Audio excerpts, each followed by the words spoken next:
Sí, doctor. Bueno, vamos a hablar hoy sobre el tema de las pleuresías, ¿verdad?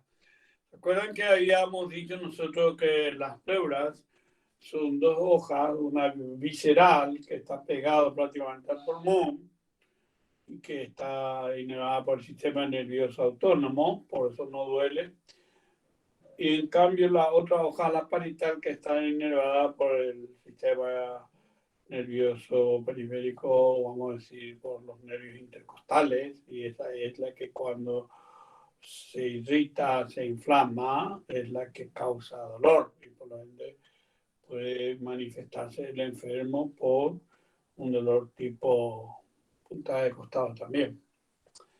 Y decíamos también en la introducción de la patología respiratoria de que estas dos hojas están ahí creando una cavidad virtual que en algún momento dado se puede volver real cuando entre ambas se produce un derrame líquido importante. Si bien es cierto, normalmente hay una pequeña cantidad de líquido que actúa como lubricante entre las dos hojas pleurales para cuando se produce la expansión respiratoria. Líquido este ya más ultrasudado porque no tiene suficiente cantidad de proteína como si lo tiene un exudado, y que es aproximadamente un volumen de 20 centímetros cúbicos. Cuando pasa esa cantidad, ya se dice que hay un derrame pleural, y ese derrame puede ser de medio litro, 500 cc, de un litro, de 100 centímetros cúbicos, etcétera, pero ya no es normal, ya es patológico. Y decíamos también que la pleura generalmente está, vamos a decir, como protegiéndole al pulmón. Por eso es que cuando el pulmón sufre, se dice que la pleura llora, en ese sentido figurativo, para poder determinar de que cuando hay una inflamación se produce el derrame del líquido en ese espacio que de virtual se convertirá entonces en real. Eso sería el concepto entonces de derrame pleural, pleuresía o el proceso inicial pleuritis. Y esa pleuritis termina con esa pleuresía, con la presencia de esa cantidad de líquido mayor de 20 centímetros cúbicos. Ahora bien, nosotros podemos clasificar estas nuestras pleuresías varias formas. Una es según su origen, puede ser primaria. En ese caso, generalmente es debido a una tuberculosis subyacente o a una neoplasia a nivel de la pleura. Y por otro lado tenemos las pleuresías llamadas secundarias, ¿verdad?, que generalmente son debido a un proceso de vecindad, un proceso séptico de vecindad, por ejemplo, sería un acceso pulmonar estafilocóxico que está en la periferia del pulmón, y con un golpe de tos, ¿verdad?, se produce la ruptura de ese acceso con el derrame de pus a nivel de la pleura. Pero a nivel de esa pleura no solamente se derrama pus, se escapa también aire. Entonces configura lo que se llama un pioneumotórax. Pio, pus, neumo, aire, tórax, dentro de las hojas pleurales, ¿no? Pero puede haber otros líquidos, sangre, puede haber quilotórax, etcétera. Vamos a ver enseguida. Y otro proceso de vecindad por el cual puede ser afectada la pleura es, por ejemplo, una patología a nivel de vecindad abdominal, un acceso sufrénico, una pancreatitis, una úlcera perforada, una peritonitis purulenta, porque a través del diafragma hay pequeños orificios, ¿verdad?, muy pocos milímetros de diámetro, a través de los cuales pueden pasar hacia la pleura e irritar y producir ese derrame ahí a nivel de la pleura. Entonces serían esas las pleuresías entonces secundarias.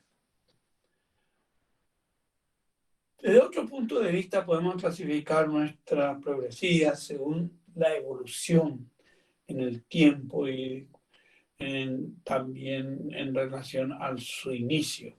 Y es así como vamos a tener las pleuresías agudas y por el otro lado las pleuresías crónicas. Entre las pleuresías agudas son aquellas generalmente debidas a procesos infecciosos, como por ejemplo sería una neumonía estafilocócica, como recién poníamos el ejemplo de una bulla estafilocócica que se rompe, bulla esta que está en la periferia del pulmón y con un golpe de tos, por ejemplo, se rompe y se derrama el pus con el aire en la pleura. O cualquier otro germen, no solamente el estafilococo, puede ser un bacilo gram negativo, ¿verdad? Un neumófilo influenza, puede ser una Klebsiella, etcétera, etcétera. En contraposición a esta de evolución aguda, tenemos las pleuresías crónicas, ¿verdad? Estas crónicas, como su nombre dice, son que llevan ya un cierto tiempo de evolución, semanas o a veces un poco más, ¿verdad? Y entre estas tenemos nosotros sobre todo a las pleuresías por hongos, cualquier tipo de hongos, pero acá sobre todo en nuestro país más frecuentemente implicado es el Paracoccidiomices brasiliensis, que da la enfermedad de luz, esplendor y Almeida.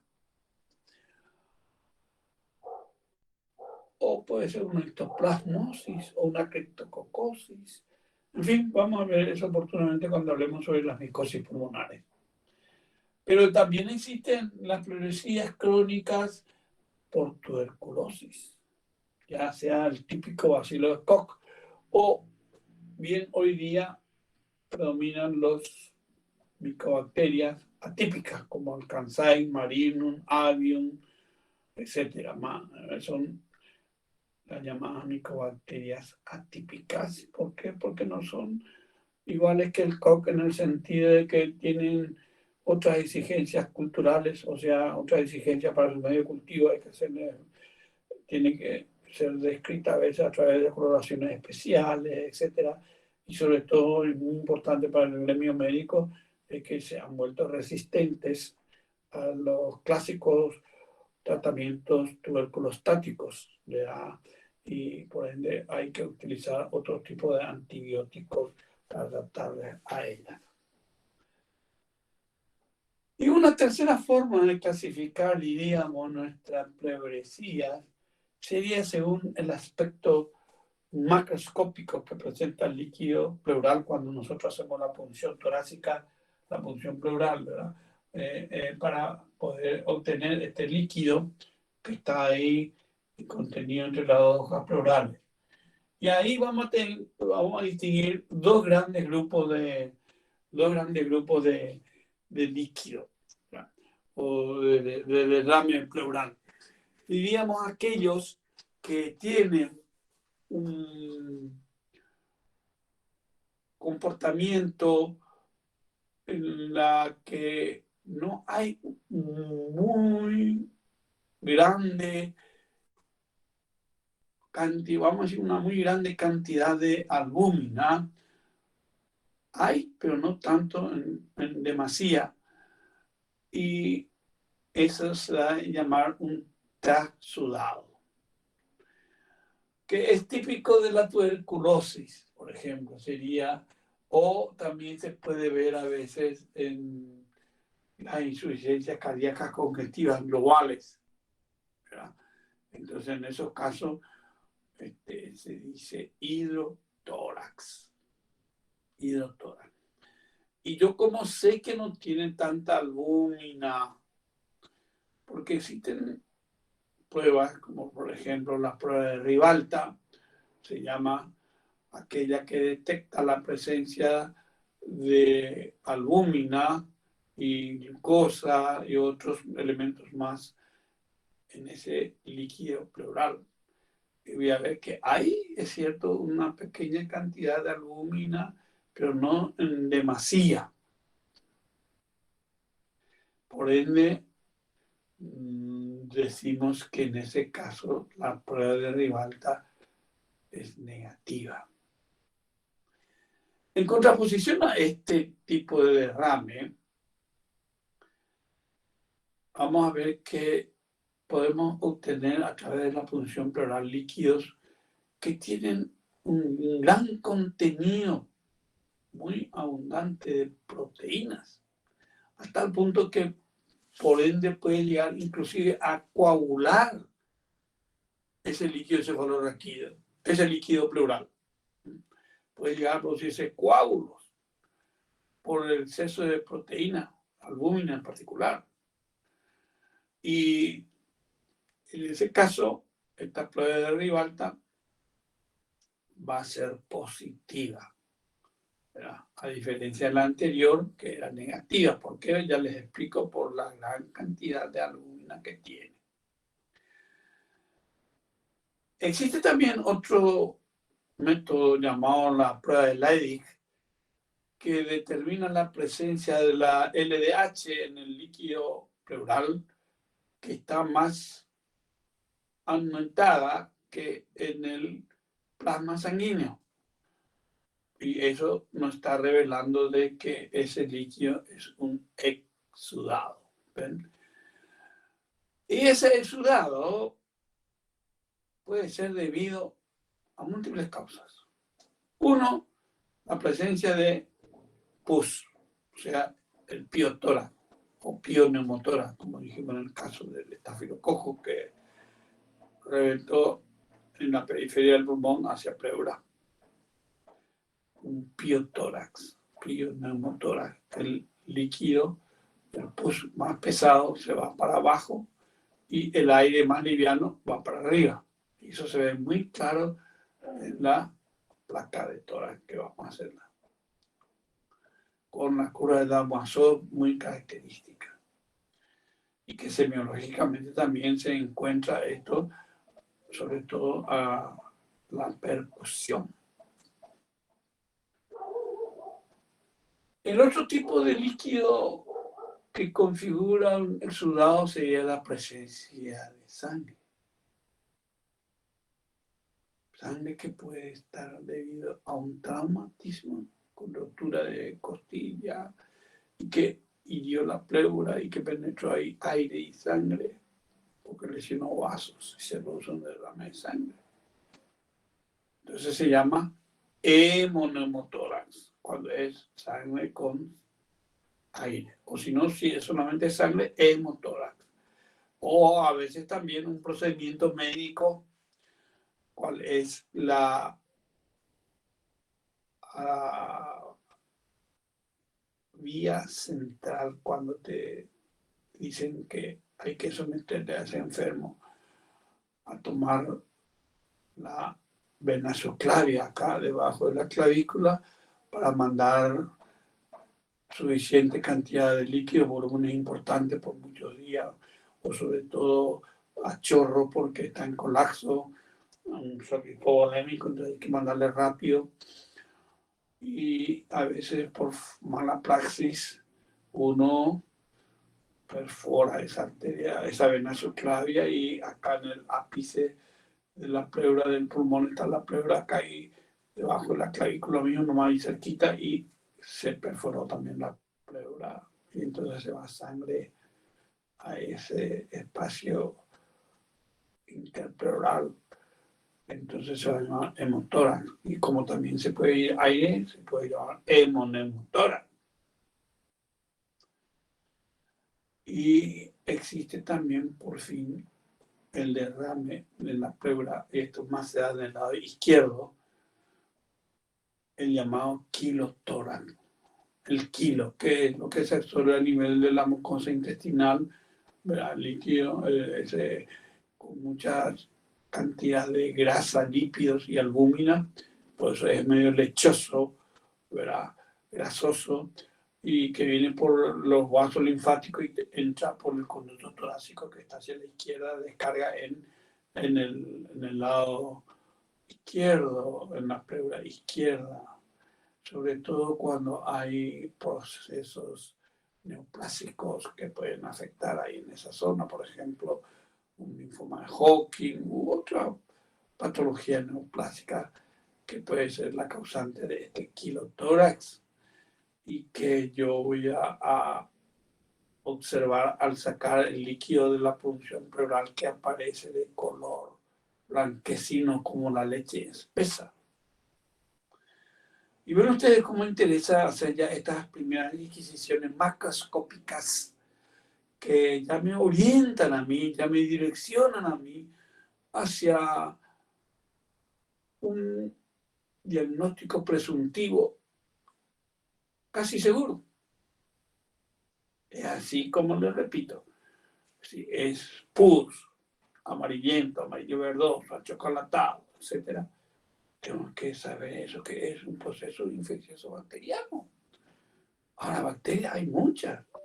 La positiva, la negativa, coco, bacilo, aerobio, anaerobio, etc. Si es sangre, ya le dije, un traumatismo, un cáncer de pulmón, una neoplasia mismo de la pleura, o a veces una colagenopatía, un lupus, puede dar un derrame sanguíneo pleural. Y como lo acabo de decir también, el aspecto macroscópico puede ser lechoso, blanquecino, espeso, el llamado quilotórax, en los linfomas, por ejemplo. Bueno, esas serían entonces, a grosso modo, las tres formas de clasificar nuestras pleuresías, según el aspecto macroscópico, según la evolución en aguda crónica y según su etiología primaria o secundaria. Eso entonces es para empezar a clasificar nuestra pleuresía. Ahora bien, esta pleuresía va a dar pues un síndrome pleural o pleurítico. Y ese síndrome pleural o pleurítico, ¿se acuerdan cuando hablábamos al comienzo del curso? Está semiológicamente caracterizado porque a la inspección, siempre eso dependiendo del volumen, de la cuantía que tenga de líquido acumulado entre las hojas pleurales, va a dar a la inspección un abombamiento de ese hemitórax y una expansión respiratoria disminuida de ese hemitórax. Y si voy a la palpación antes que se produzca un derrame importante, cuando está comenzando a inflamarse la pleura, en esa pleuritis, voy a poder percibir un frote pleural. Voy a corroborar también que la expansión respiratoria va a estar disminuida. Y cuando ya se produce un importante volumen de líquido de derrame entre las hojas pleurales, voy a observar dos fenómenos. Uno, va a desaparecer el frote pleural. Y dos, las vibraciones vocales también van a estar abolidas porque el líquido este en abundancia que se formó entre las hojas pleurales actúa como una valla, como un obstáculo, como una pared, como una barrera para esas vibraciones cuando yo le hago decir al enfermo 33, 40 o carreta. A la percusión voy a ver que no va a ser sonoro, sino que va a ser mate o submate, dependiendo del volumen, la cuantía, como lo repito, del líquido derramado entre esas dos hojas pleurales. Y a la auscultación, por supuesto, repitiendo lo que le dije recién, esa barrera, ese obstáculo, esa valla, esa pared que hay entre los pulmones y la pleura, que es un volumen importante de líquido, hace que yo no pueda percibir el murmullo vesicular. ¿Y qué es lo que voy a percibir en la auscultación? Bueno, al inicio de esa pleuritis puedo percibir un frote pleural. Frote que va a desaparecer también cuando se aparezca un gran volumen de líquido ya ahí en ese momento. Pero aparte de eso, yo voy a percibir, ¿verdad?, por encima del derrame, del nivel líquido de derrame, de la pus, de la sangre o del quilotórax, voy a percibir que hay un soplo pleurítico en E. Y si le hago decir la palabra 33, 40, o carreta de forma cuchicheada, voy a escuchar, ¿verdad?, la voz entrecortada, la famosa voz de cabra, la egofonía. Pero además de eso, yo voy a percibir otros dos signos, porque son elementos que yo voy a encontrar al examinar en mi enfermo. O tres, mejor dicho.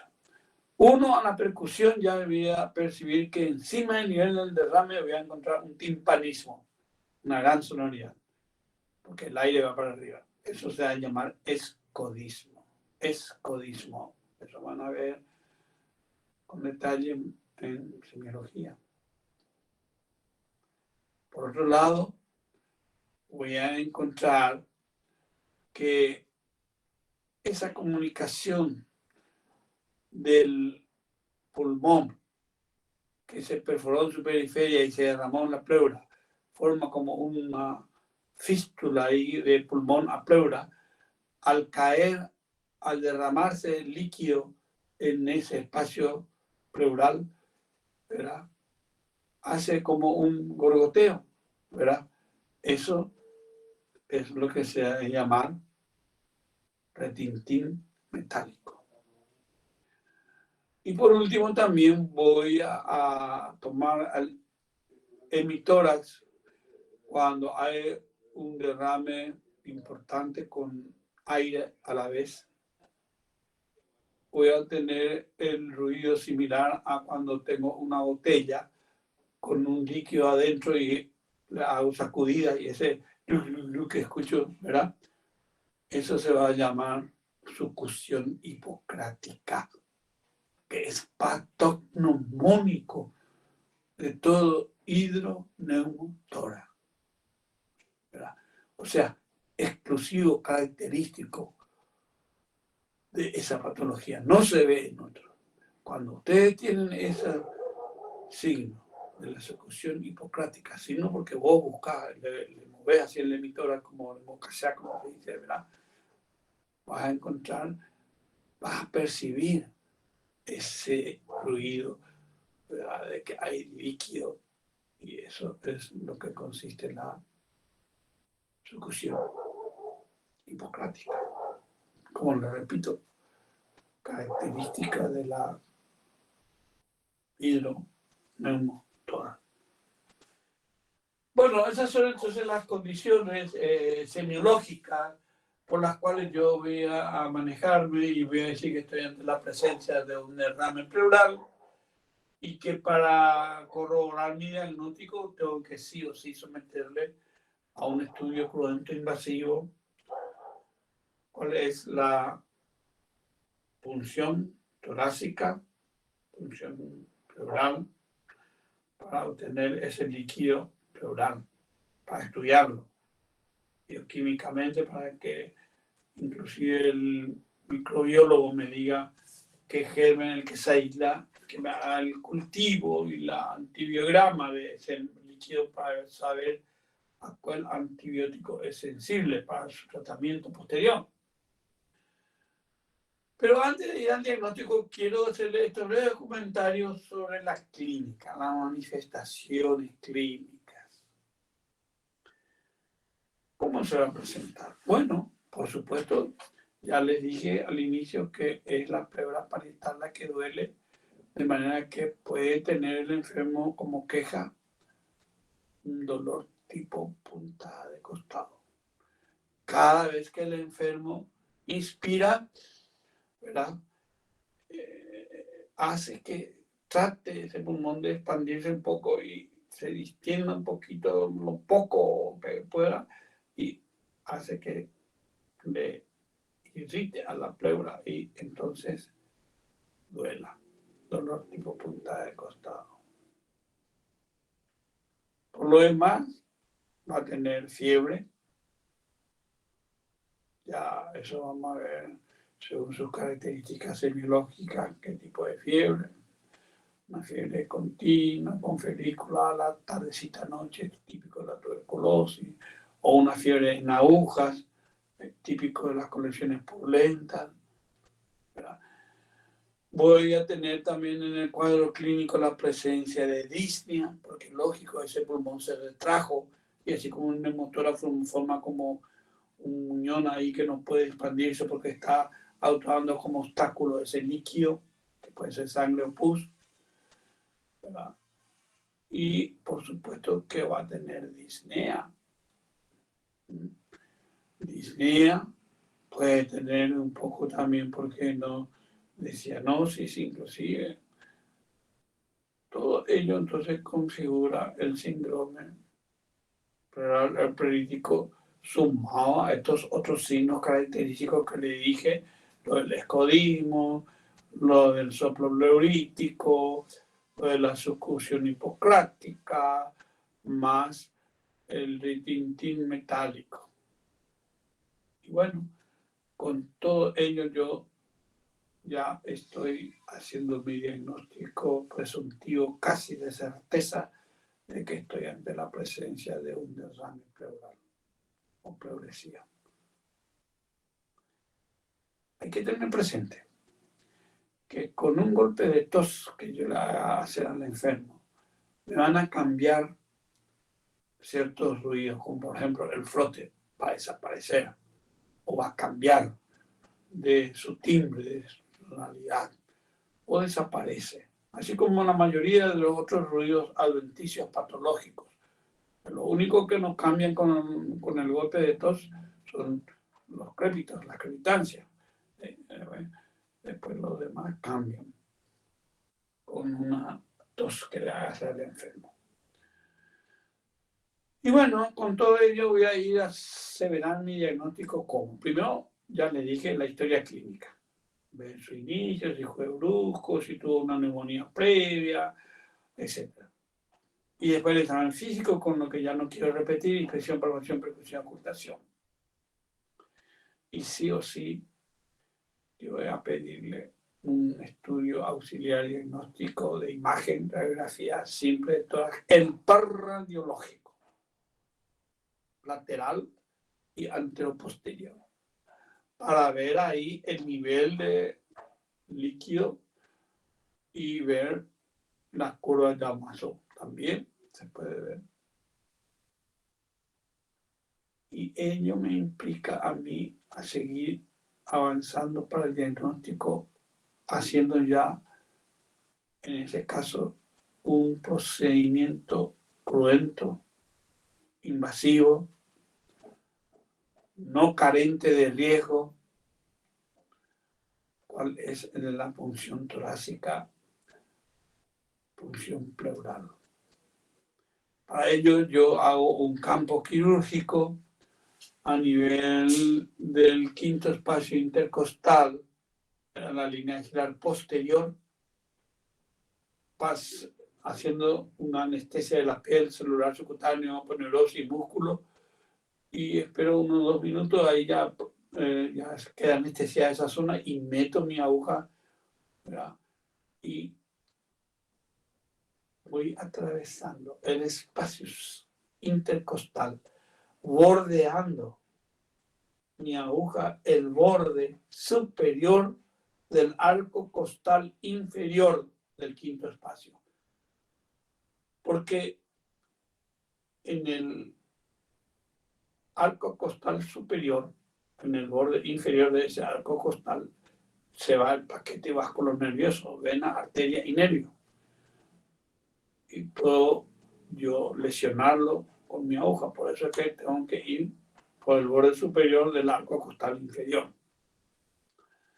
Y voy a meter la aguja y voy a encontrar una cierta resistencia, un poquitito a veces, que es la pleura parietal.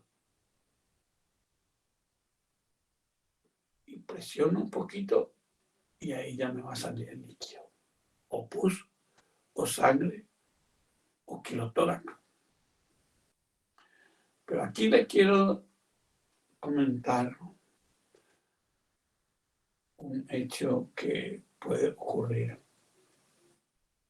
y que lo hemos visto, como se dice vulgarmente, in situ, en vivo y en directo,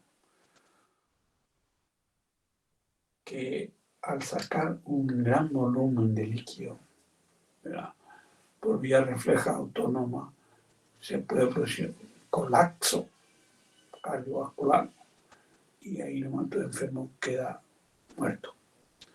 Por ende, moraleja, nunca hay que sacar de una sola vez todo el volumen de líquido pleural que haya en las hojas pleurales, entre las hojas pleurales. Si tiene 3 litros, 2 litros, con que le saquemos 1 litro, el enfermo ya te va a decir, ya, ahora ya me siento aliviado, ya respiro mejor. Entonces deja para el otro día siguiente o sacar el resto. No vayan a sacar los 2 litros de una sola vez, porque después puede producir el colapso fatal. Y si verdaderamente hay un gran volumen, entonces voy a meter más que una aguja, un trocar, y a través de ese trocar voy a meter una sonda y voy a hacer un drenaje bajo agua de la sonda que dejo en pleura, y el otro extremo ahí abajo, a nivel del piso, dejo una botella abajo con agua, por eso de drenaje bajo agua, para que no entre aire. Y ahí se va a ir derramando y va a ir saliendo. Y mañana yo voy a venir a observar y voy a ver que hay una gran cantidad de secreción de líquido que salió de la pleura. Ya no hace falta más que yo ni ya le puse de vuelta, ya ahí ya salió. Pero como les repito, nunca pretender sacar todo de una sola vez. Además, por más que yo le deje ese catéter ahí entre las 2 hojas pleurales, siempre queda, aunque sea un 30 centímetros cúbicos, 40 o 50, eso ya es muy poco. El organismo ya va a resolver solo eso. No hace falta sacar totalmente, ¿verdad? Porque se va y se mete en el espacio subdiafragmático ahí, ¿verdad? Es decir, entre las 2 hojas pleurales ahí hacia donde hace el fondo, vamos a decir, y ahí cerca del diafragma ahí abajo y como si se enquistara, digamos así, se queda ahí retenido y difícilmente hasta ahí tu catéter. Eso ya hay que dejarlo que solo el organismo va a reabsorber. Bueno, una vez que yo obtuve ese líquido cefalorraquídeo, ese líquido pleural, voy a mandar al microbiólogo, me va a hacer la prueba Rivalta, la prueba de Levin, me va a hacer el microbiólogo el frotis, y coloración de Gram, de Sililce para buscar si es bacilobacillus resistente, o de Gram para buscar si es Gram positivo o Gram negativo. Me va a hacer cultivos especiales para tuberculosis, para bacterias aerobias, anaerobias, con sus respectivos antibiogramas, para saber qué antibiótico yo pueda utilizar. ¿Verdad? Eso entonces son los pasos que yo voy a tener que ir haciendo para poder llegar a un diagnóstico correcto. Y por último, ¿por qué no? Voy a ser más agresivo hasta puedo hacerle una biopsia de esa pleura. Tomo un pedacito de esa pleura y mando al patólogo para decirme si hay una neoplasia o si es una presencia de granuloma tuberculoso, etc. Y es el patólogo el que me va finalmente a mí a corroborar ese diagnóstico, ¿no? Con la biopsia de la pleura. Ahora bien, ¿con qué yo puedo confundir un derrame pleural? Bueno, puedo confundir a veces por un proceso patológico de vecindad, un acceso esofágico que está en el abdomen y que pasó de ahí a través del diafragma hacia el tórax, o una pancreatitis o una peritonitis, una úlcera péptica perforada. Tienen que ver ustedes cómo puedo confundir con eso, ¿no? Puedo confundir también con un neumotórax, a veces, ¿por qué no? De hecho que cuando se produce la ruptura de un acceso periférico pulmonar, ya sea de origen tuberculoso o estafilocócico, se derrama no solamente la pus de ese acceso, sino que también va aire. Y entonces se hace normal. hidroneumotórax o pioneumotórax o hemoneumotórax. Y también podría confundir a veces, sobre todo si es del lado izquierdo, la pleuresía con derrame, puedo confundir con una pericarditis. Pero, ¿cómo yo voy a poder diferenciar de la pericarditis? Aparte de la historia clínica que es diferente, aparte de la radiografía que ya me va a dar la misma imagen de un botellón grande ahí en la zona del corazón, porque esta gran cantidad de líquido retenido en el pericardio, donde normalmente también hay una pequeña cantidad que sirve para lubricar, ¿verdad? Pero cuando se vuelve un volumen mayor, ya se llama derrame pericárdico. Pero ¿qué es lo característico en este derrame pericárdico cuando se está produciendo esa inflamación? Es que el frote va a haber en los dos tiempos del ciclo cardíaco, vale decir, en la sístole y en la diástole. Cuando el corazón se contrae, ¿verdad?, para la sístole, y cuando se relaja en la diástole. En ambos tiempos yo voy a percibir el frote. En cambio, en las pleuresías el frote es solamente en el momento de la inspiración. ¿Ven cómo hay que manejar la semiología? Bueno, y luego ya vendrá el tratamiento específico de acuerdo a cuál sea el agente causal. Porque nosotros en semiología o en medicina lo que tenemos que hacer es el diagnóstico correcto para dar una terapéutica también apropiada. Ese diagnóstico correcto, ¿se acuerdan que decíamos primero construir un síndrome? En este caso, un síndrome pleural. Segundo, la naturaleza del proceso. Pleuritis, itis, inflamación. No es trauma, no es neoplasia, no es degenerativo.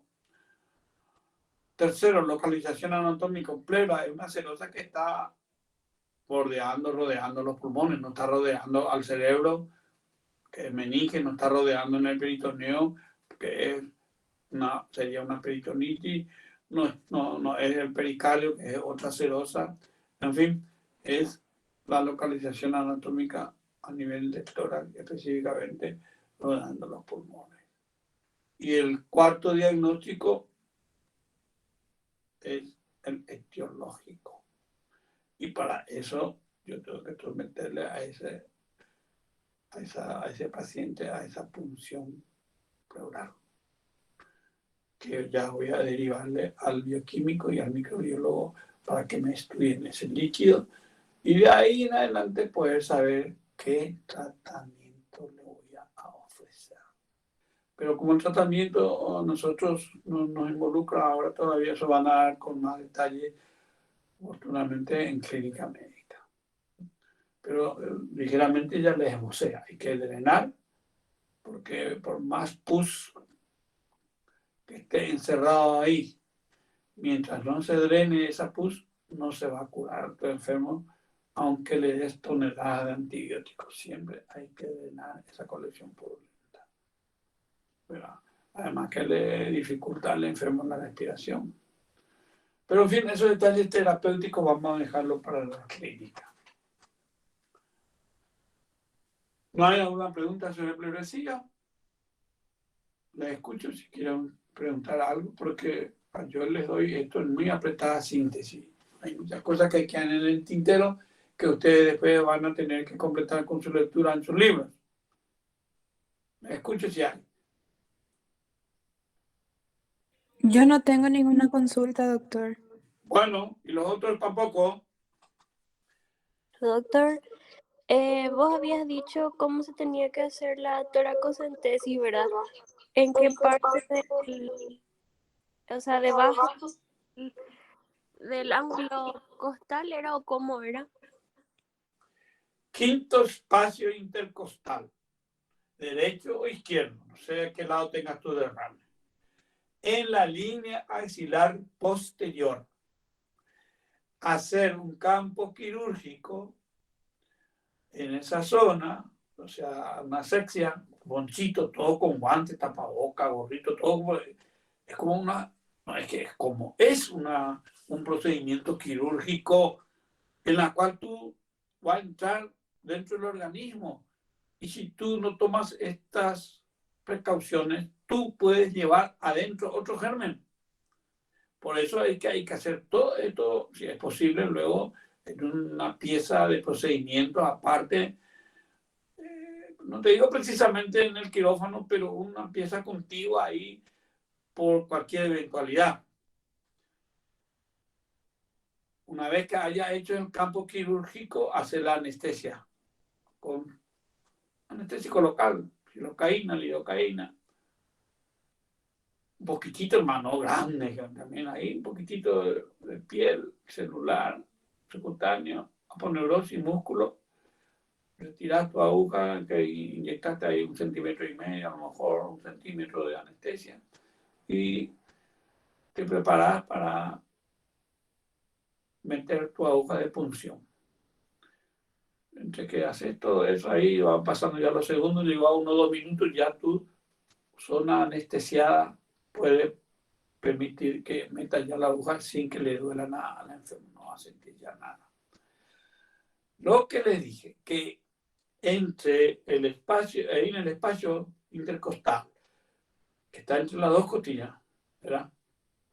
Entre la quinta y la sexta, hay que ir la aguja que bordee, que vaya tocando el borde superior del arco costal inferior, no del arco costal superior, porque ese arco costal superior, ahí en el borde inferior de ese arco costal superior, va el nervio, la arteria y la vena intercostal y puedes tú dañar.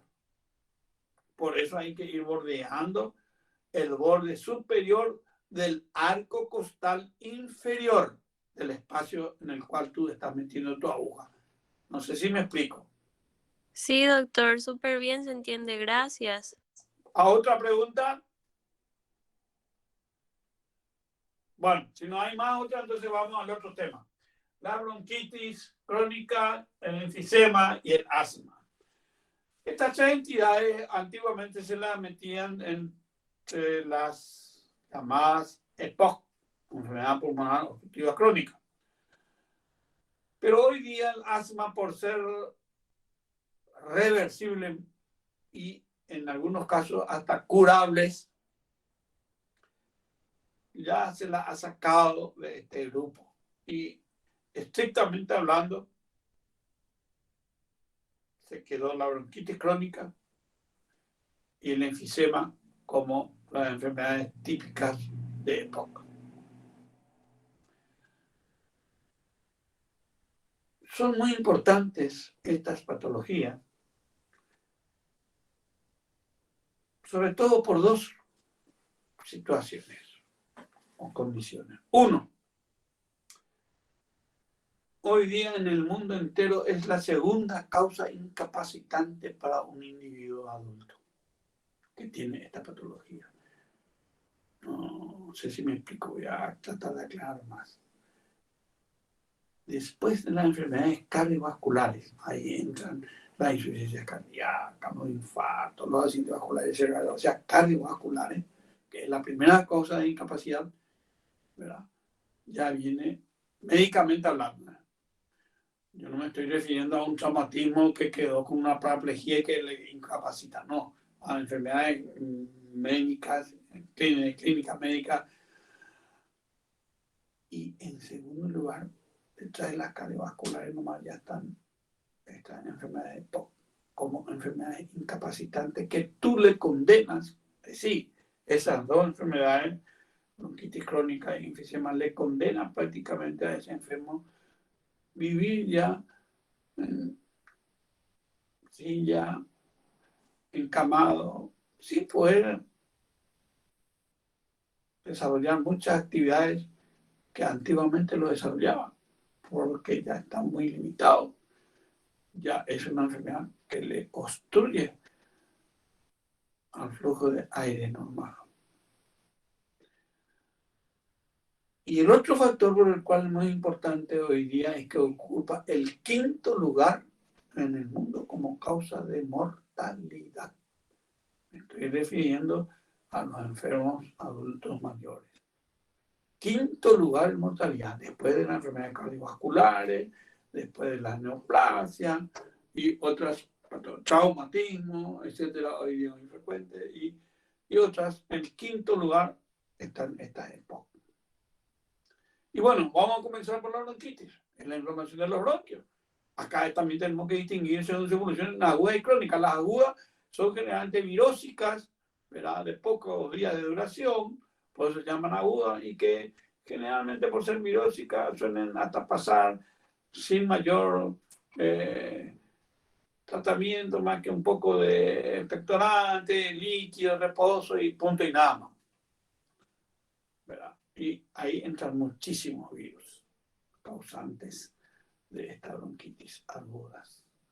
Pues claro, hay algunos son bastante graves, como el COVID, ¿verdad? O otros virus como el de la influenza, u otros virus como el sincitial respiratorio, etc. Pero a lo que nosotros nos dedicaremos con más intensidad hoy día es a la bronquitis crónica. Estas son las incapacitantes y las que finalmente van a hacer que ese individuo se encuentre en unas condiciones de vulnerabilidad para que cualquier otro germen saprófito, a veces que está dentro de su propio organismo, conviviendo con él, aproveche esa oportunidad de su defensa disminuida y se vuelva agresivo, patógeno, y le desencadena una enfermedad que puede llevar a la muerte. ¿Pero qué es bronquitis crónica? Bronquitis crónica es aquel cuadro que se caracteriza por tos más expectoración. Expectoración que puede ser purulenta, o mucopurulenta o mucoide. Tos y expectoración por 3 meses, mínimo 3 meses seguidos, durante 2 años consecutivos. Esos son los que entran dentro de la denominación de bronquitis crónica. ¿Y por qué esa irritación bronquial crónica? Y hoy día este mundo tan convulsionado, con una gran polución ambiental, este medio ambiente externo muy hostil para el ser humano hoy día, que ese mismo ser humano a veces lo contamina con la presencia de grandes fábricas, la presencia de mucho tráfico de automóviles, vehículos que están tirando por sus caños de escape sustancias tóxicas, gases tóxicos. O a veces otros irritantes pueden ser los pólenes de ciertas flores, el polvo del ambiente, como le dije, la caspa de los animales, el pelo de los animales, y a veces, ¿por qué no? Inclusive alimentos, ¿verdad? Pueden desencadenar, ¿verdad?, una cierta irritación que no tolera. Pero el más importante de todo, diría yo, el tabaquismo. La combustión de ese tabaco, en ese cigarrillo, o de esa pipa, porque te dicen algunos, yo no fumo cigarrillo, fumo pipa, y eso no implica riesgo, no, señor. Lo mismo es peligroso. Y muchos otros quieren justificar diciendo, yo no trago el humo. ¿Verdad? Me interesa. Ese humo que se genera ahí está haciendo una polución en ese ambiente que él está inspirando, y donde hay muchísimos gases tóxicos irritantes a esa mucosa bronquial, ¿verdad?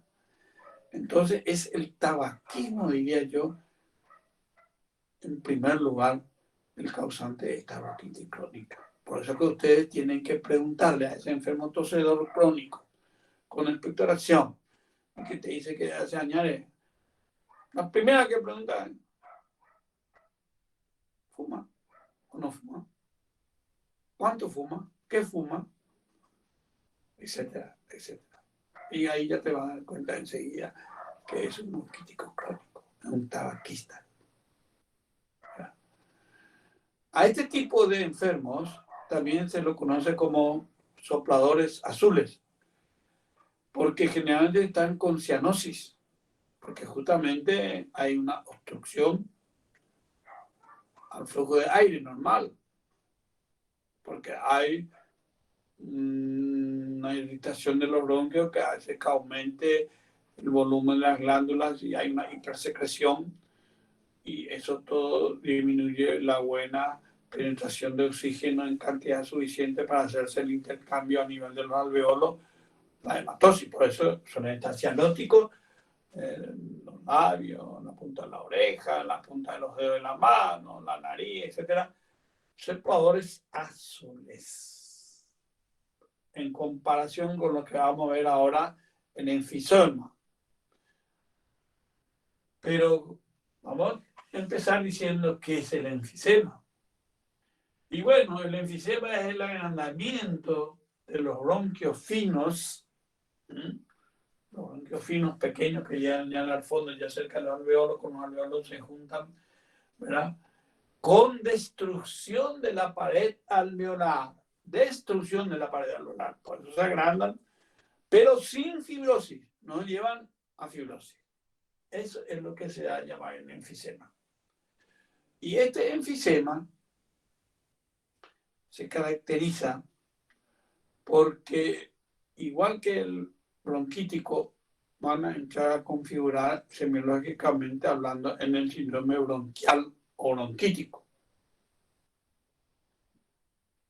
en donde yo voy a obtener una serie de datos a la inspección, palpación, percusión, ocultación. Pero antes de avanzar, le quiero decir que cuando un bronquítico crónico presenta disnea, porque normalmente el bronquítico crónico dijimos que era tos con expectoración y punto, por 3 meses, por 2 años seguidos, punto. Tal vez un poco de cianosis, porque hay una cierta obstrucción, pero hasta ahí no. Pero cuando a ese bronquítico crónico se le suma, se le agrega o le aparece la disnea, ahí ya él se transforma o se convierte en un enfisematoso. O sea, desde ahí ya hablamos de enfisema. Y este enfisema hace que, igual que la bronquitis, igual que el asma, altere todos estos patrones que tomamos como parámetro para evaluar a nuestro enfermo pulmonar si se trata de una enfermedad pulmonar obstructiva o una enfermedad pulmonar restrictiva. Todo lo cual lo vamos a poder realizar a través de la espirometría, que nos va a medir los volúmenes respiratorios, ¿se acuerdan? Y entre ellos el volumen expiratorio. ¿Se acuerdan? Decíamos que la expiración sale a 2,5 metros por segundo y dura 3 segundos más que la inspiración. Pero ¿qué pasa con ese volumen expiratorio? Con esa fuerza que sale a 2,5 metros por segundo, aquí sale mucho menos, tiene menos volumen, su volumen expiratorio ya está bastante disminuido, a tal punto que si tú le pones un fósforo prendido frente a los labios, a la boca, o un encendedor, o una vela, y decirle que sople, no es capaz de apagar, porque ya no tiene fuerza suficiente expiratoria, está disminuida su expiración. ¿Ven? ¿Cómo le hago estas comparaciones prácticas para que usted esto ahí en el consultorio? ¿Verdad? O a veces, bueno, pero espirometría no tenemos acá, tengo que mandarle a otro lugar, un paciente indigente no va a poder pagar, que esto, que lo otro. Bueno, hacerle esa prueba. Ponerle una vela prendida o un fósforo y que te apaga ahí frente a su boca, ponerle así a un poco centímetros, ¿verdad? Ver usted, por ejemplo, haciendo una comparación un poco con los niños pequeños cuando tienen su torta de cumpleaños y apagan la velita, ¿verdad? Ellos desde medio metro a veces tienen suficiente fuerza y apagan, van 2, 3, 4, 5, 6, 8, 10 velitas. Este individuo que está con este cuadro de bronquítico de bronquitis y enfisema, mejor dicho, no tienen la suficiente fuerza respiratoria para apagar esa vela, ese fósforo o ese encendedor. Y entonces ahí tenemos nosotros prácticamente hecho nuestro diagnóstico, ¿verdad?, en que no puede apagar. Ahora bien, ¿cómo se va a manifestar clínicamente nuestro enfermo de POC? No nos metemos ya a la bronquitis ni al enfisema.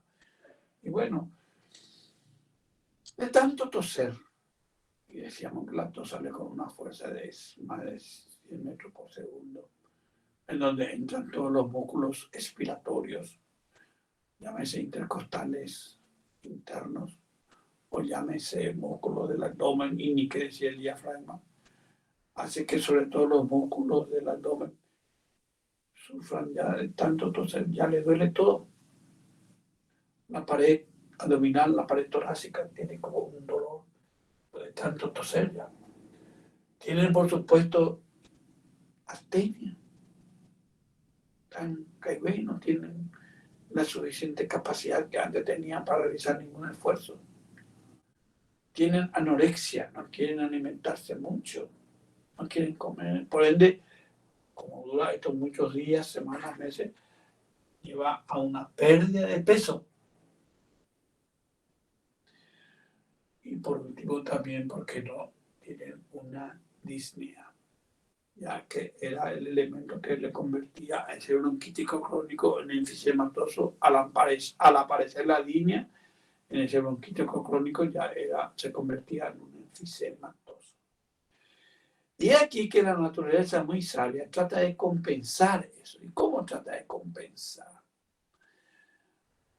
Como hay un trastorno a nivel de la hematosis, no se produce un buen intercambio y está cianótico, la naturaleza, a través de la médula ósea, que es la fábrica de los glóbulos rojos, trata de mandar más glóbulos rojos, más eritrocitos a la circulación sanguínea periférica.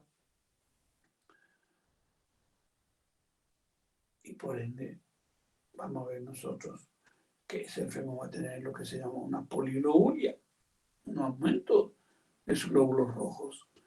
Y ese aumento de glóbulos rojos también puede dar una cara, una fase medio rosadita, rozagante. A diferencia del bronquítico crónico que decíamos era soplador azul por la cianosis. Aquí este enfermo enfisematoso se le llama soplador rosado. ¿Ven ustedes entonces? Y el por qué hay esta diferenciación. Soplador azul y soplador rosado. Soplador rosado es el enfisematoso y el azul es el bronquítico crónico. ¿Está claro? ¿Cómo voy a hacer el diagnóstico? Bueno, ya le dije la clínica, ¿no? Que es la disnea, es la tos, es la disminución de la expansión respiratoria. A la inspección ya vamos a ver que tiene un tórax en tonel, enfisematoso. Y a la radiografía que le voy a pedir como imagen, el espacio intercostal van a estar horizontalizados, bien separados. Inclusive voy a ver que el diafragma está un poco descendido.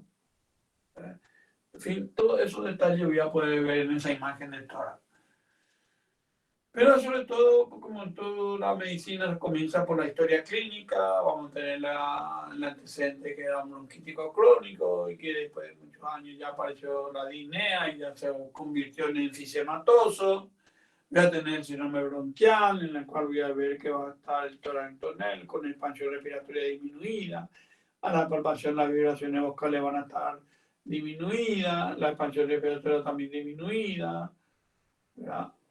A la percusión voy a encontrar que hay una hipersonoridad y a la ocultación voy a ver que el murmullo vesicular también va a estar comprometido, ¿verdad? Inclusive disminuido, y voy a hacer posteriormente el estudio de imagen, la espirometría, para ver los volúmenes respiratorios que van a estar totalmente alterados, y voy a concluir con una gasometría para ver estas alteraciones de los gases en sangre. Bueno, ¿a qué se puede parecer un enfisematoso o un bronquítico crónico? Bueno, como todos son componentes del síndrome bronquial, puedes confundir a veces porque decíamos pues que a la ocultación podemos escuchar broncos y sibilancias sobre todo. Entonces podemos confundir con un asma bronquial. Pero la historia es diferente. Además, ya les repito, estas dos patologías, bronquitis crónica y enfisema, son progresivas e irreversibles, incapacitantes, incurables. El asma no puede revertirse, puede ser reversible, hasta puede curarse. Y el otro cuadro, con el cual se presta a veces a la confusión de los bronquíticos crónicos o enfisematosos, son con las bronquiectasias, que vamos a ver oportunamente. Bueno, no sé si hay alguna pregunta sobre esto para poder ir avanzando ya hacia el otro componente, cuál es el asma bronquial.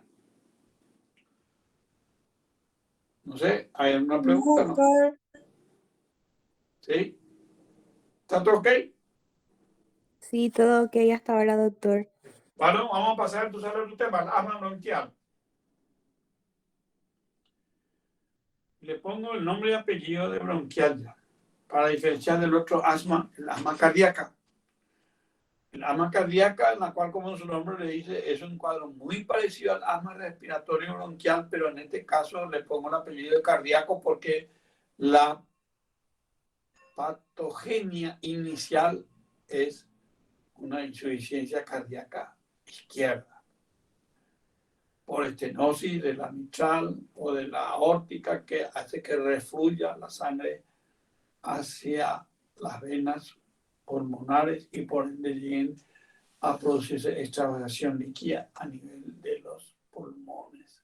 O sea que el pulmón se encharca, se llena de líquido, se ahoga en su propio líquido ese individuo, vamos a decir. Eso es el edema agudo de pulmón secundario a una insuficiencia cardíaca.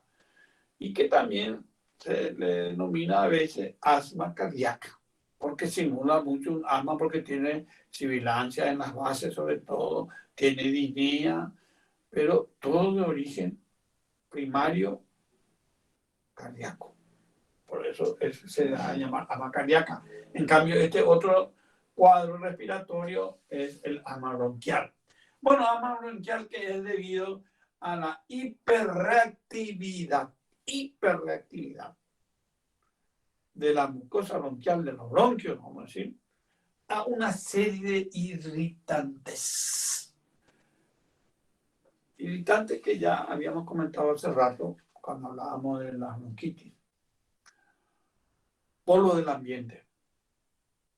Polvos que a veces, inclusive en la casa, al asear, al limpiar, uno lo levanta, pero en forma microscópica uno no se da cuenta que ahí está inhalando ciertas partículas que van y le irritan a esa mucosa bronquial. Pólenes, gases tóxicos, esto de los smog, de las grandes ciudades industriales, esto de los colectivos, de los vehículos que eliminan muchos gases tóxicos por sus caños de escape, etc. O sea, todo aquello que actúa como un detonante para que reaccione esa mucosa bronquial, pelos de animales, caspas de animales, los pólenes de diferentes plantas, ¿verdad? Entonces son, y muchos otros más, irritantes, a veces hasta el humo, la polución ambiental, vamos a decir una palabra. Son los diferentes irritantes a este cuadro llamado asma bronquial. Asma bronquial que tiene la peculiaridad de que tiene una triología o trípode, vamos a decir. Fisiopatológico y clínico. ¿Cuál es el tipo de fisiopatológico? Edema de la mucosa, porque hay una hiperplasia de las glándulas y estas glándulas llevan a una hipersecreción, una disalteración clínica en la secreción de la producción. Se produce una gran cantidad mayor de lo normal. Decíamos que normalmente hay aproximadamente 100 centímetros cúbicos de secreciones que se producen normalmente ahí para lubricar, etc. Pero acá aumenta mucho más porque aumenta el volumen de estas glándulas de la mucosa. Y el tercer componente, el broncoespasmo, la contracción de los músculos lisos de los bronquios. Entonces, le repito, tipo de fisiopatológico, edema en la mucosa, hipersecreción y broncoespasmo. Y por el otro lado tenemos el tipo de clínico, en donde tenemos tos, con expectoración a veces, ¿verdad? Disnea en la fase expiratoria, porque el asmático tiene problemas para sacar el aire que está como atrapado en los pulmones. Está obstruido, no puede salir por el espáculo. ¿Por qué disminuyó el diámetro de la luz de los bronquios por el gran edema de esa mucosa? No tiene problema para meter. El asmático tiene problema para sacar en la aspiración. Es una línea expiratoria. Y por último, por pasar por un diámetro disminuido de ese flujo aéreo ahí, de esos ductos por donde corre el aire, pasa por un espacio más reducido, ese aire genera un ruido muy similar al piar del pajarito, las sibilancias. Pero ojo, no todo lo que silba es asma. Sibilancia puede ser por un cáncer que está obstruyendo ahí el flujo aéreo normal, o por un cuerpo extraño que también está obstruyendo. De manera que no todo lo que da sibilancia es asma, pero un sello característico del asma es la sibilancia. Y ronco también, porque el ronco es debido a la gran secreción que decíamos que había y que al pasar el aire por ahí se mueve ese catarro y hace así el ruido similar al ronquido de un ser humano. ¿Está claro? Entonces, ese es el tipo de clínico. Tos, disnea respiratoria y sibilancia. Ahora bien, nosotros sabemos que existen diferentes tipos de asma. Clínicamente hablando, tenemos el asma leve, que es el asma más común, que se dura un par de horas y pasa con el medicamento ahí enseguida, por decirte. Y que casi siempre, bueno, como toda la crisis, está relacionado a la exposición al alergeno, al irritante. En otro periodo tenemos ya al asma que dura más tiempo, más horas. Es la crisis grave, ya no es leve, una crisis grave, severa, que dura más horas ya y que ya es más aparatoso el cuadro clínico. En una tercera fase o etapa tenemos el llamado estado de mal asmático o estatus asmático. Es ese asma que dura más de 12 horas continuado a pesar de que está haciendo toda la terapéutica que se le indicó y que por ende ya no está recuperando más de 12 horas, ya está indicando que estamos ante una insuficiencia respiratoria aguda, un distrés respiratorio, lo cual amerita ya una internación, inclusive a veces hasta en terapia intensiva. ¿Ven la gravedad, lo estricto que significa? Y ahí ya conlleva el entrar en terapia una serie de riesgos que pueden llevarle a la muerte, inclusive, porque no. Felizmente no son la mayoría, son muy pocos, pero hasta eso se puede llegar si es que no se domina la crisis de asma. Por otro lado, tenemos una clasificación del asma según su etiopatogenia, en asma intrínseca y en asma extrínseca. Asma intrínseca generalmente es la que se da más en los adultos y debido a cuadros infecciosos subyacentes, por ejemplo, una infección virósica y la cama crea para que se meta el virus, una infección virósica de vías aéreas superiores o una bronquitis virósica crea la suficiente hemofiloinfluenza, lo que sea, Neisseria catarrhalis, etc. Y generalmente entonces es debido el cuadro de exceso asma a una infección en un adulto, endógena la infección ahí. En contraposición a esta asma, ¿verdad? Endógena, tenemos la asma extrínseca, en la cual generalmente es un alergeno el que detonó todo su cuadro. Y estos alérgenos hay muchísimos, muchísimos. Ya les dije, las esporas de hongos anemófilos que están en el aire conviviendo con nosotros no nos damos cuenta. O los ácaros, estos artrópodos ácaros que a veces los tenemos en la casa, ¿verdad? El polvo del ambiente hogareño cuando uno se levanta a la mañana, hace su cama y sacude la sábana, lo que sea, para arreglar su cama, hace que ahí en el aire se eliminen partículas microscópicas que inhalamos y ahí ya comienza su sinorrea, su estornudo y ya enseguida su broncoespasmo y su crisis de asma. Pólenes de ciertas plantas, ¿verdad? Esporas micóticos, humos, gases tóxicos, olores y a veces, ¿por qué no?, hasta alimentos. Hay ciertos alimentos que un individuo asmático le desencadena su crisis ahí, que no puede comer frutilla o tomate o chocolate o a veces drogas, fármacos como estos beta-bloqueantes, el propanolol, el atenolol, son desencadenantes a veces de cuadros asmáticos u otros más, muchos otros fármacos que pueden llevarme a una situación de crisis asmática, ¿verdad? Entonces ven ustedes cómo podemos detectar a veces muchísimos alergenios y este tipo de asma exógena alérgica se da más en niños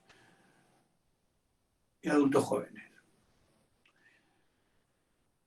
Y que a veces inclusive actúan factores hasta hormonales, si querés. De ahí que a veces un niño que está ahí en la preadolescencia o en la adolescencia, cuando están ahí cambiando por variaciones hormonales en esa etapa de su vida, cuando llega ya a superar la adolescencia, ya es un joven, ya por los 18 o 20 años, desapareció su asma. Ya esa niña, porque comenzó a tener trastornos, así, no trastornos, sino hormonalmente hablando, al desbalance y ya tiene sus primeras reglas, etcétera. Hay cambios hormonales, pues.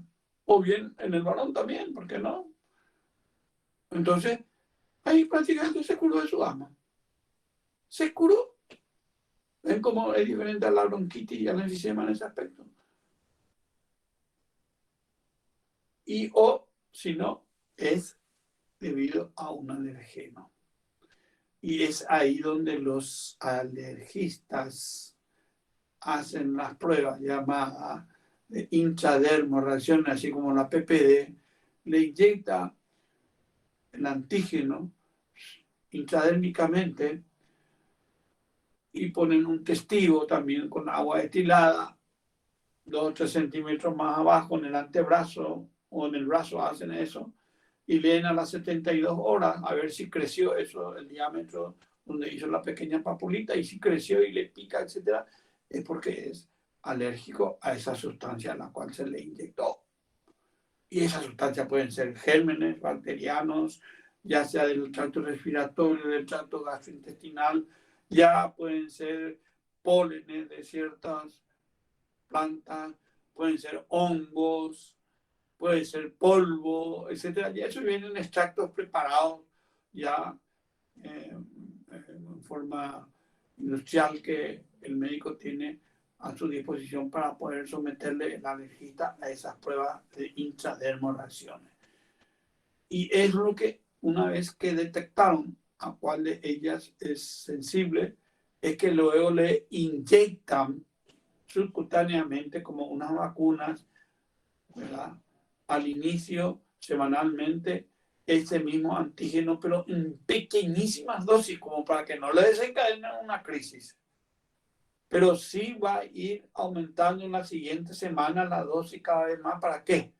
Para ir creando antígeno como es, va a crear ¿qué? Anticuerpos. Anticuerpos que se van a llamar bloqueantes. ¿Por qué? Porque va a bloquear, ¿verdad?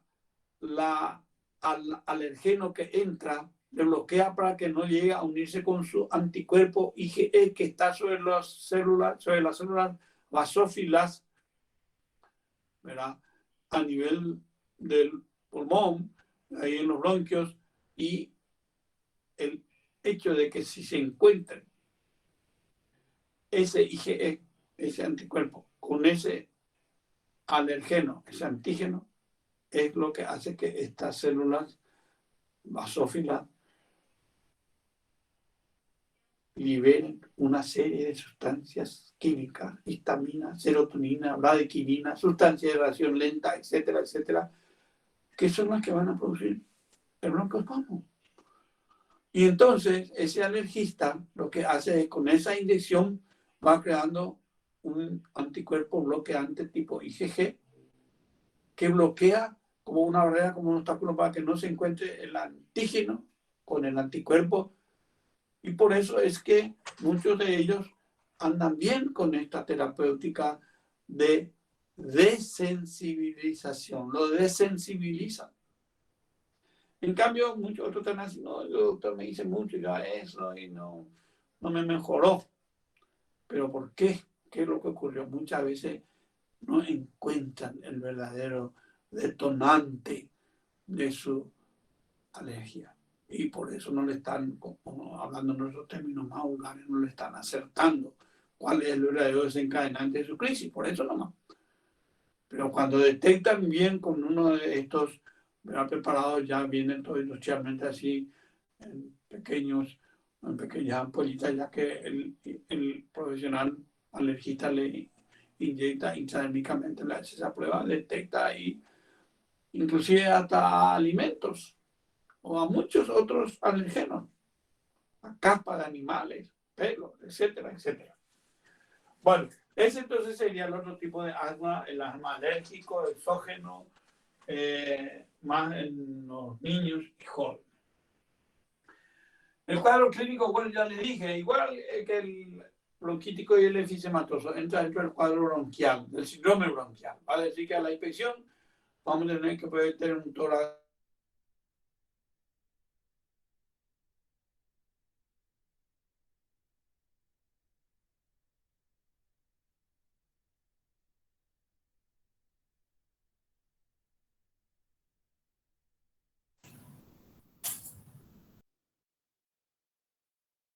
vamos a tener que hay una hipersonoridad, y a la ocultación los clásicos roncos y sibilancia.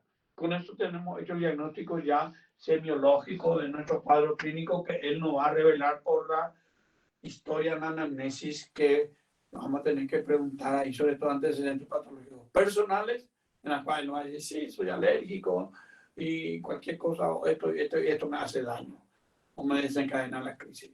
O bien antecedentes patológicos familiares. Sí, su abuelo, su bisabuelo, su tío, su mamá, su papá, su hermano, son todos asmáticos, ¿no? Y luego voy a ir a la semiología con el síndrome bronquial bronquítico y voy a encontrar en remedio auxiliar el diagnóstico, la radiografía de tórax que está los pulmones muy claros con los pacientes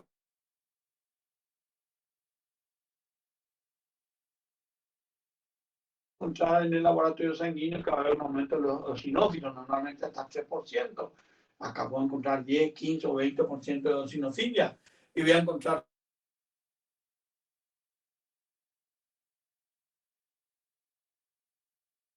que va a estar también aumentado. Después puedo someterle a la gasometría, a la espirometría, para ver que se trata de un patrón pulmonar obstructivo, etcétera. Y con todo eso voy a llegar a hacer mi diagnóstico y confirmo con una prueba intradermal reacción. Ahora bien, este asma se me puede... ¿Qué son las complicaciones más frecuentes? En primer lugar, vamos a poner la neumonía. Porque ese asma, que a veces puede ser encadenado por una infección virósica de vía aérea superior, hace que se disminuya un poco su defensa y aproveche un germen y hace una bronconeumonía o una telectasia, una parte que no respira porque está obstruido el bronquio ahí que le alimenta en aire y lo destruye, entonces no respira y se convierte en una telectasia.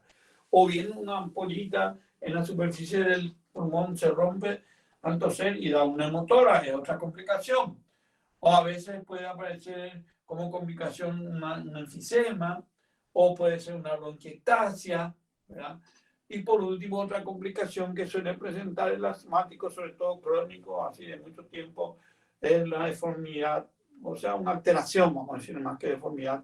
Se altera su constitución, a veces física, en el sentido de que no se desarrolla como normalmente, o no crece lo suficiente ese niño, y también, porque no, a veces hasta hay alteraciones psicológicas, psíquicas, hay que muchas veces, inclusive a veces, los detonantes, los causantes de una crisis, es un cuadro nervioso, ya está él medio, hasta utiliza a veces como medio de defensa, eso para que no se le esté retando por falta de cumplir con sus tareas en la casa o en el estudio, y ya se toda la parte, vamos a decir, sistema nervioso autónomo, etcétera, y se produce ante un estrés psíquico un cuadro de crisis asmática.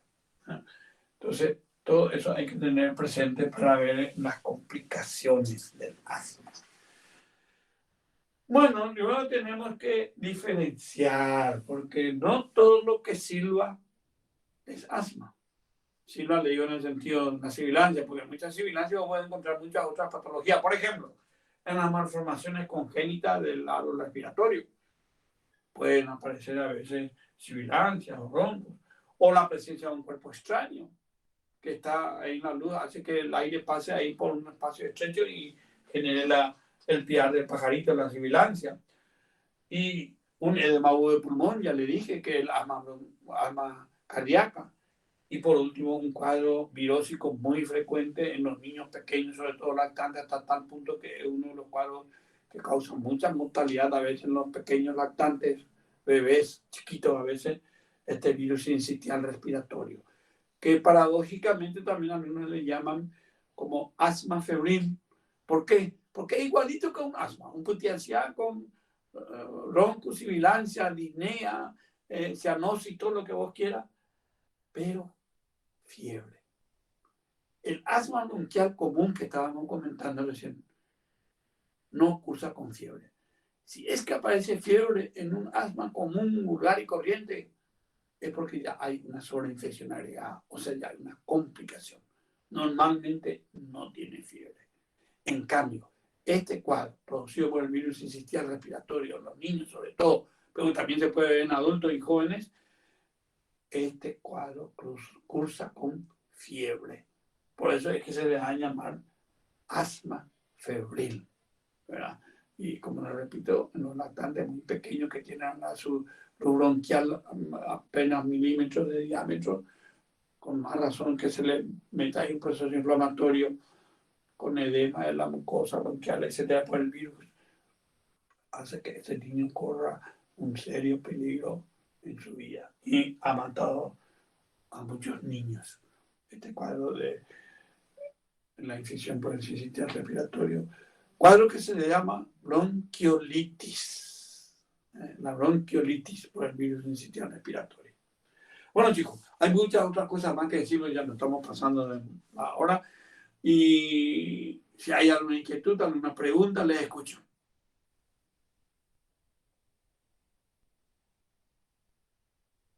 De mi parte no tengo consulta, doctor. ¿Algún otro compañero? ¿Alguna otra pregunta? Por favor, si no tengan vergüenza, no tengan miedo, pregunten. Si está a mi alcance, yo no soy ninguna enciclopedia, pero lo poco que pueda les voy a dar si es que está a mi alcance. Les voy a dar la respuesta si es que la tengo.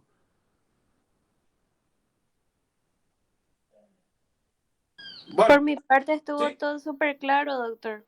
Bueno, ¿les gusta así la exposición en las clases, cómo vamos desarrollando? Sí, doctor. Sí, doctor. Bueno, entonces Doctor. pongan hoy pleuresías, pongan asma, pongan bronquitis crónica y pongan enfisema. Son 4 grandes temas que hemos desarrollado, ¿ok? Dale, doctor, muchas Bueno, fuerza, gracias. suerte, estudien, lean. Gracias, Gracias, doctor. doctor. Gracias, doctor. Hasta luego. Hasta luego.